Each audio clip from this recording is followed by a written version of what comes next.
Hi friends, welcome to review 3.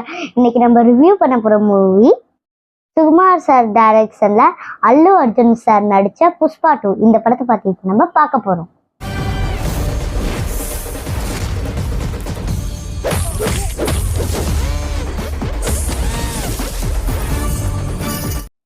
இப்போ படத்தை பற்றி பார்க்கலாமா?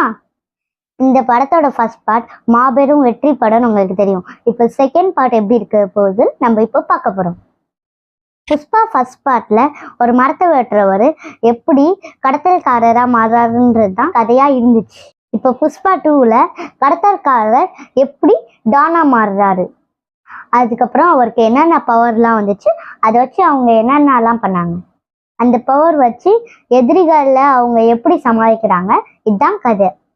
படத்தோட முழு கதையும் அல்லு அர்ஜுன் சார் தான் தன் தோளில் தாங்கியிருக்காரு.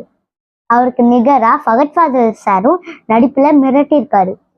ஃபகத் ஃபாசில் சார் கடத்தல்காரங்களை பிடிக்கிறப்போ அல்லு அர்ஜுன் சார் அவரை தோக்கடிக்கிறப்போலாம் அந்த சீன்லாம் ரொம்ப மாசாக இருந்துச்சு. அதே மாதிரி ஒரு ஈகோனால ஒரு சீனமே மாற்றுற அளவுக்கு எடுத்த சீன் ரொம்ப சூப்பராக இருந்துச்சு. அதே மாதிரி ரஷ்மிகா மேடமும் ஒரு குடும்ப தலைவியாக ரொம்ப சூப்பராக பண்ணியிருந்தாங்க. இந்த படம் 3 மணி நேரம் 20 நிமிஷம் படம். ஒரு சீன் கூட போர் அடிக்காம ரொம்ப சூப்பராக போச்சு. இந்த படத்துல பேக்ரவுண்டு, எடிட்டிங், மியூசிக் எல்லாமே ரொம்ப சூப்பராக பண்ணியிருந்தாங்க. சொல்லப்போனா அதுதான் இந்த படத்தோட பக்கபலம். இந்த படத்தோட கிளைமேக்ஸ் சீன்ல அல்லு அர்ஜுன் சாருக்கு ஒரு ஃபைட் சீன் வரும். அதுல ஒரு தாண்டவமே ஆடிருக்காருன்னு சொல்லலாம். அந்த அளவுக்கு அந்த சீன் ரொம்ப மாசா இருந்துச்சு. இந்த படத்துல டேக்பாட் வரதாவும் ஒரு லீக் கொடுத்துருக்காங்க. மொத்தத்தில் இந்த படம் ஒரு டப்பிங் படமாக இருந்தாலும் ஒரு வெற்றி படமாக அமைஞ்சிருக்கு. மொத்தத்தில் இந்த படம் ஃபேமிலி ஆடியன்ஸ்லேருந்து எல்லா ஆடியன்ஸும் தாராளமாக என்ஜாய் பண்ணி பார்க்கலாம். ஓகே ஃப்ரெண்ட்ஸ், நம்ம இப்போ இந்த நிகழ்ச்சியோட முடிவு நேரத்துக்கு வந்தோம்.